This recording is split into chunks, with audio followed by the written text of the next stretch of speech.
Meaning of immune. Immune.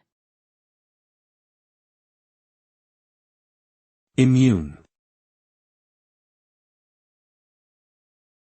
Immune.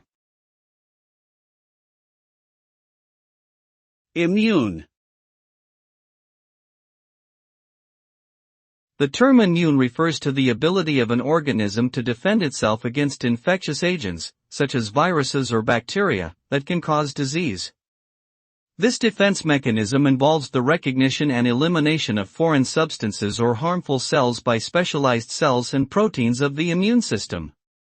When an individual is immune to a particular pathogen, he or she is protected from developing an infection or the associated illness caused by that pathogen. Immunity can be acquired naturally through exposure to the pathogen or artificially through vaccination. Maintaining a healthy immune system is important for overall health and well-being.